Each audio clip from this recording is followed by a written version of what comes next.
É, tem certas coisas que a gente aprende, e é muito meu estilo levar o que eu aprendo a todas as consequências. As consequências daquilo que foi aprendido.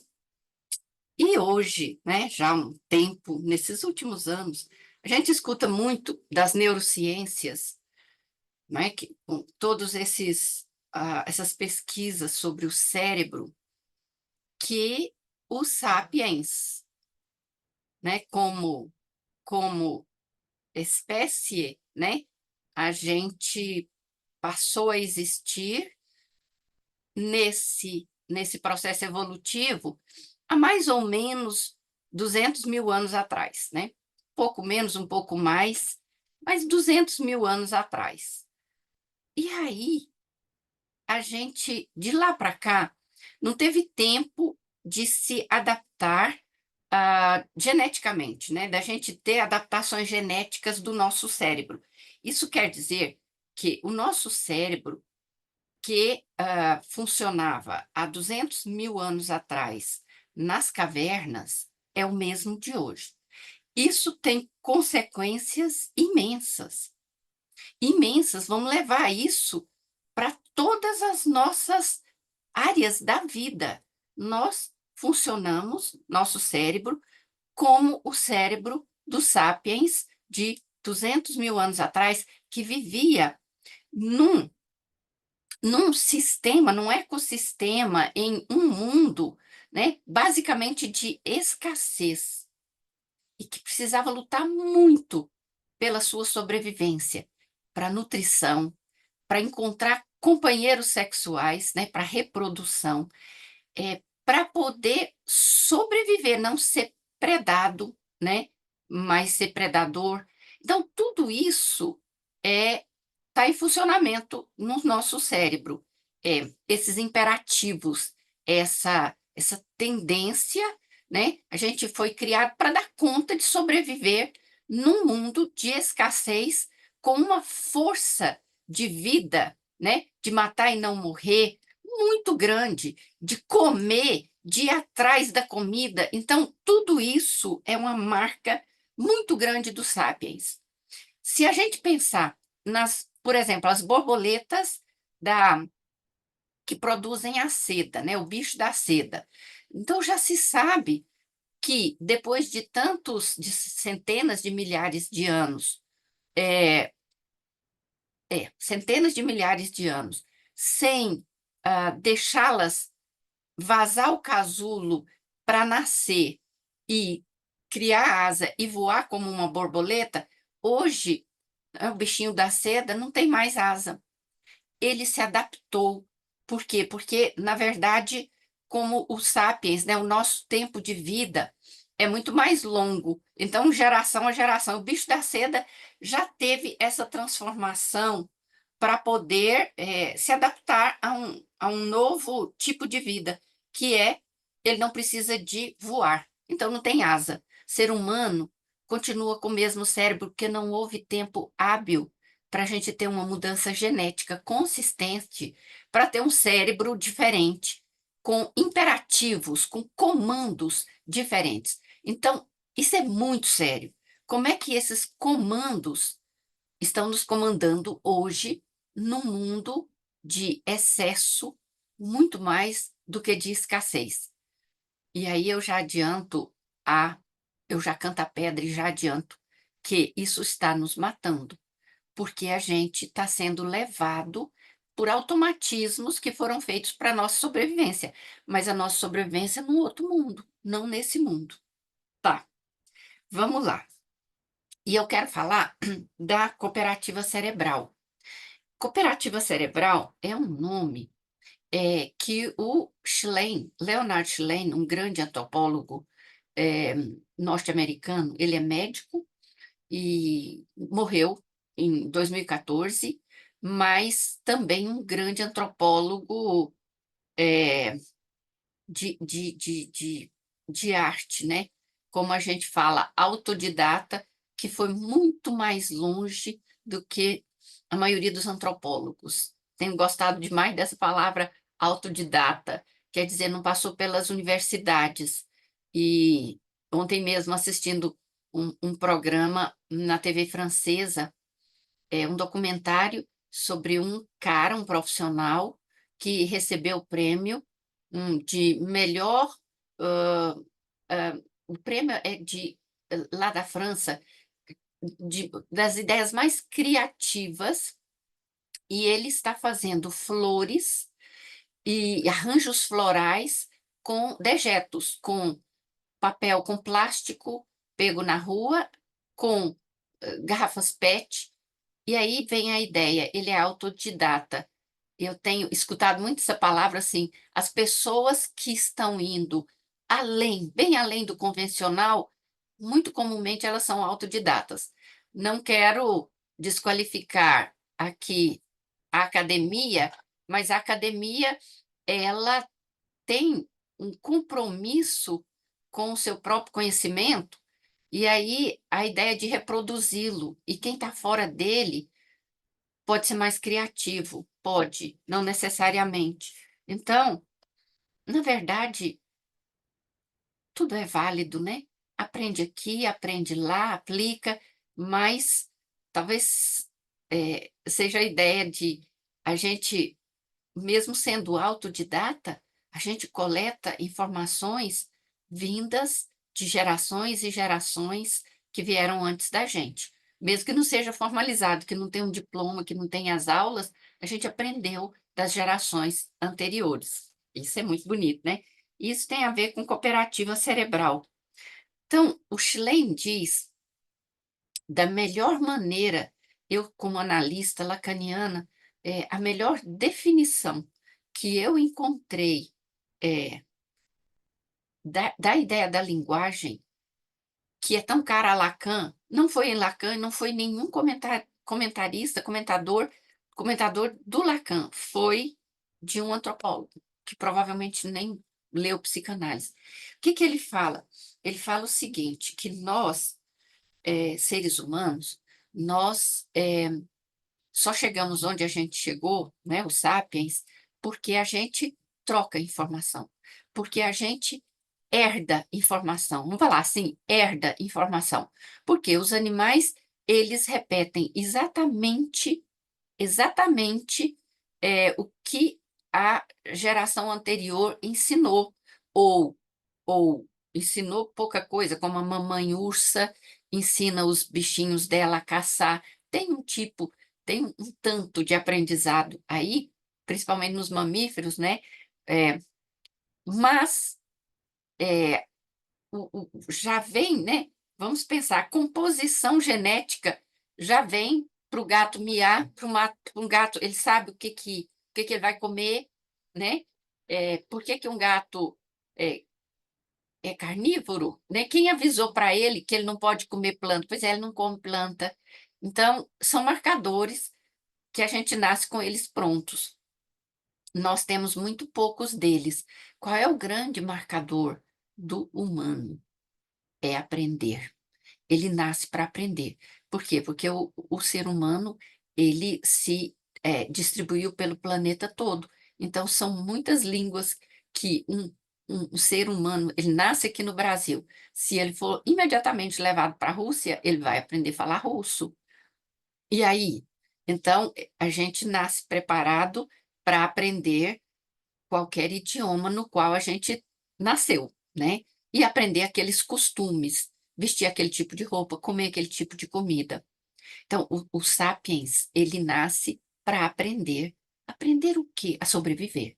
Nossa, aprender a sobreviver.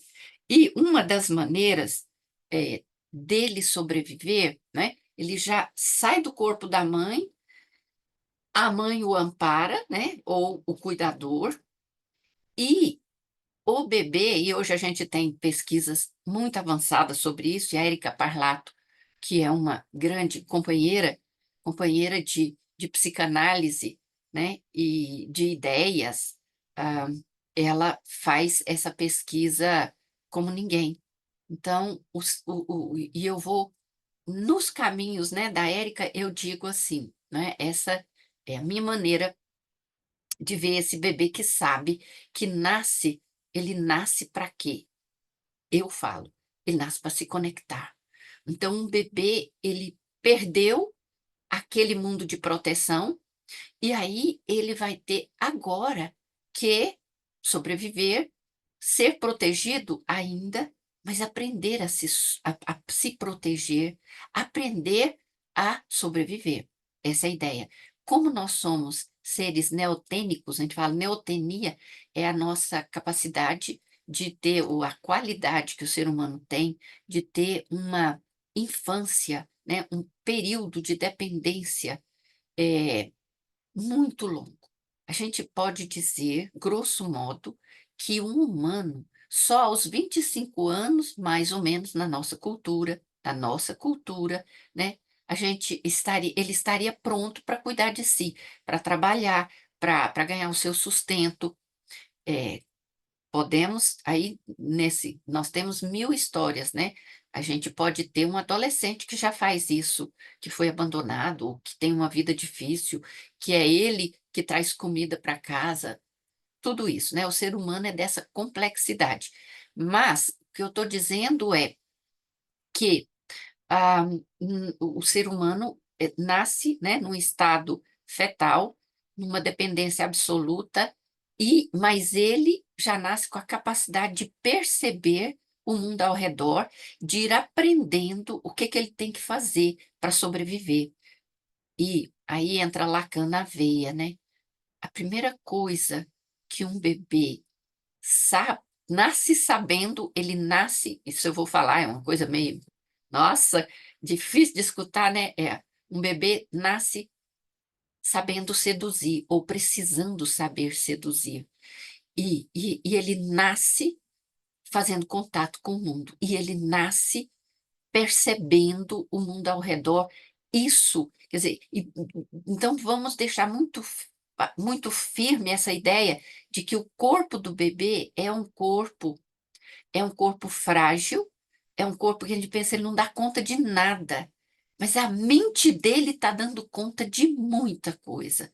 O corpo dele é frágil e não só não dá conta de nada, porque ainda não se fortaleceu, né, os músculos, né, a postura, mas porque ele perdeu a condição do planeta Água, onde o corpo dele já funcionava de maneira que aqui fora a gravidade é muito pesada, não dá conta de levantar os braços da maneira que ele levantava, por exemplo, levar a mão à boca para sugar o dedo.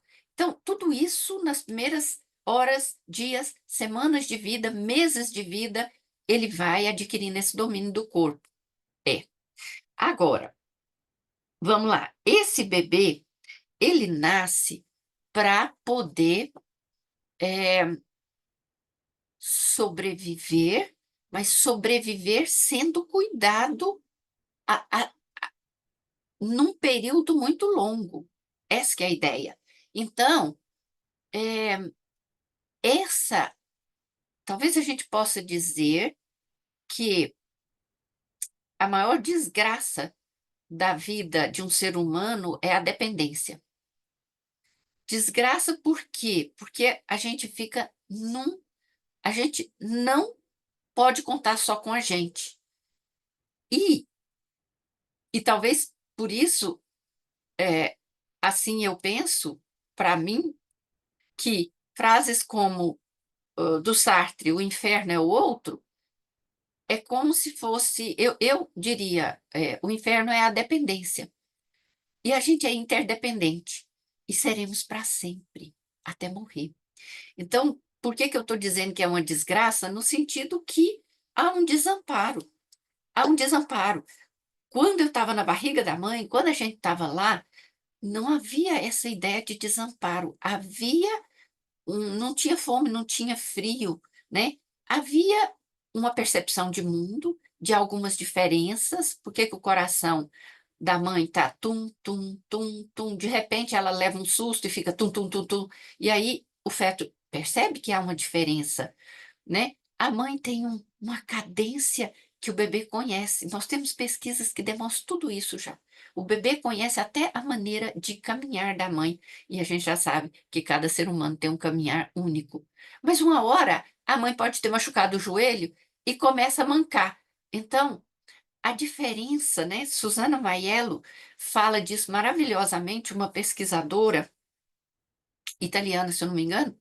Ela diz que, né, na barriga da mãe, o feto ele aprende as diferenças, algo que é e não está sendo. Mas já é um preparo para quê? Para sair aqui para fora, para o mundo aéreo, e dar de cara com diferenças uma atrás da outra, com mudança de temperatura, mudança de ambiente. Já pensou lá na barriga da mãe?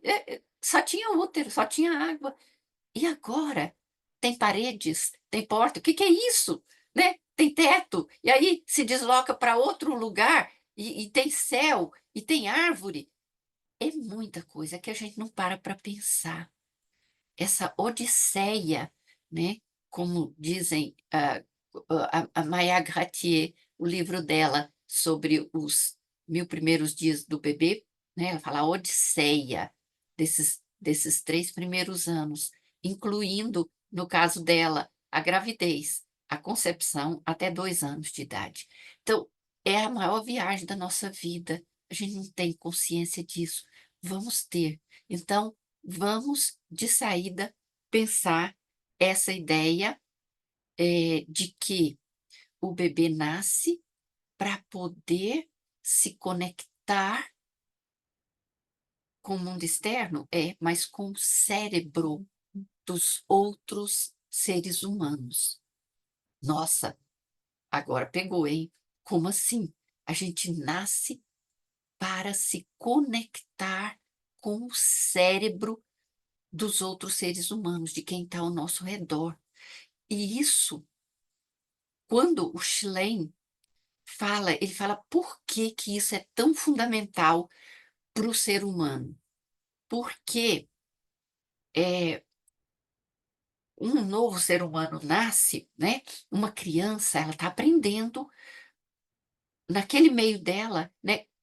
Como que ela vai se expressar para para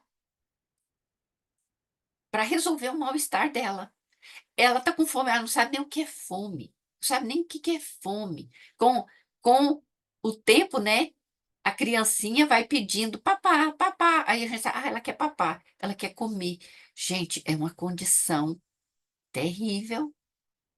Precisamos ter sensibilidade para o que nós passamos e deixou muitas marcas na gente, marcas de desamparo, de angústia. Isso tudo está marcado dentro da gente, uma dependência de um outro que podia ou não cuidar da gente, que atendia ou não, que entendia ou não. Esses 10 encontros já começaram no momento do parto, até antes. A gente é preparado para eles, como diz o Lacan, né?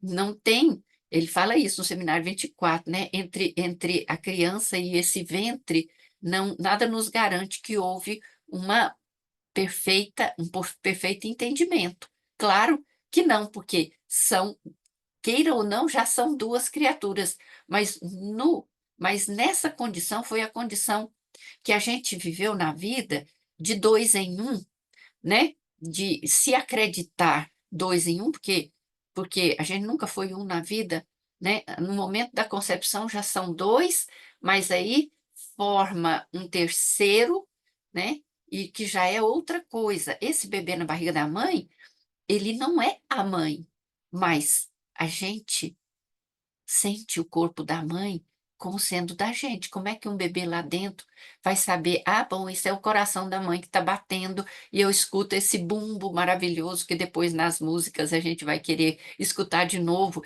e que mexe com o nosso corpo, e que treme, né? Que ecoa no nosso corpo pelas músicas e dá um prazer imenso. Pois como que o bebê não vai saber que aquele som é dele, é ele? Só a hora que ele perde. Aí, aí, doutor Lacan tem razão, né? Por quê? Porque é com a perda que a gente ganha, que a gente sabe o que tem ou o que não tem. Então, com o nascimento, o bebê perde tudo que ele, vou falar nas minhas palavras, achava que era ele, achava que era dele. Então, por isso que eu falo no meu livro, falo ousadamente, é o que eu acredito e eu sustento isso, né, nas minhas, hã, na na na na nas, citações que eu escolhi, né, de Lacan, de outros, que o que a gente perde é a gente mesmo. A gente perde, segundo Lacan, a placenta, pele da nossa pele, né. Então, se a gente perde a própria pele, metáfora que a gente perdeu o próprio corpo. Mas que próprio corpo? O corpo da mãe, que tinha tudo que eu achava que era meu. Aí eu fiquei no mundo, eu nasci pelado, né, com o ar ao meu redor, com o ar invadindo o meu pulmão e enchendo aquele pulmão de ar, que é nada e que é dor. Então, a primeira dor é a dor da respiração. E isso é Lacan. Ele fala, na verdade, que a gente é invadido por um mundo outro. E esse outro, com o O maiúsculo para Lacan, que é a cultura também. Então, é o ar e é tudo que eu tenho que aprender para sobreviver. Porque um bebê, diferentemente de uma tartaruguinha, ela sai do ovo e ela vai andando procurando a água. Ela vai no rumo da praia. E aí ela se vira. E a gente? A gente não se vira. A gente vai no rumo daquele corpo que nos abrigou. A gente tem um movimento? Tem. O bebê olha, o bebê pega, o bebê se arrasta pelo ventre da mãe, se ao nascer se coloca, o bebê começa a sugar o peito da mãe. Isso acontece, né, com muita frequência, já vi muitas filmagens.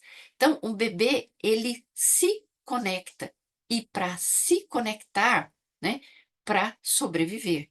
E uma sobrevivência que vai demorar anos, que vai demorar aprender um monte de coisas com a cultura para dar conta de o quê? De se alimentar, de reproduzir, de ter as informações necessárias para sobreviver.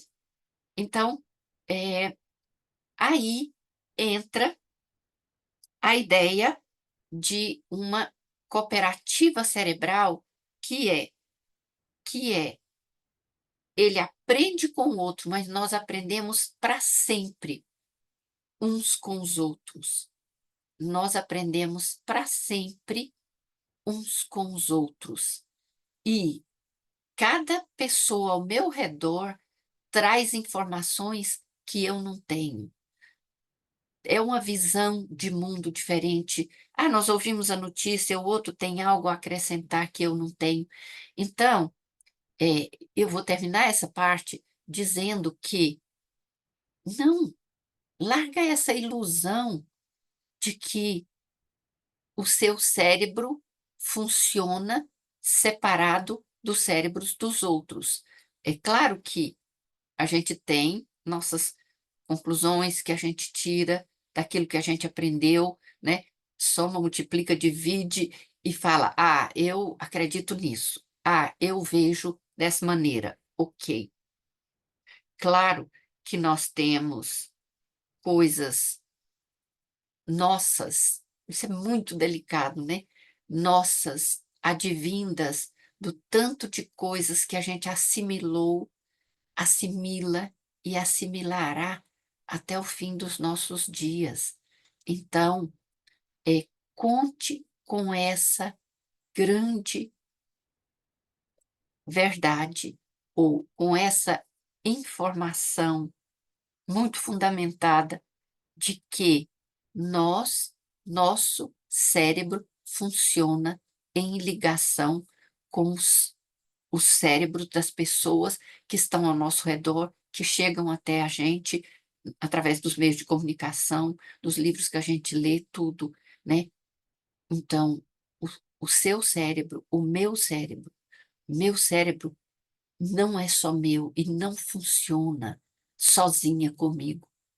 O tempo todo, o meu cérebro funciona com todos os cérebros do passado que eu aprendi, com todos do presente. Então, o meu cérebro, ele só funciona se ligando e se desligando com o cérebro dos outros sapiens.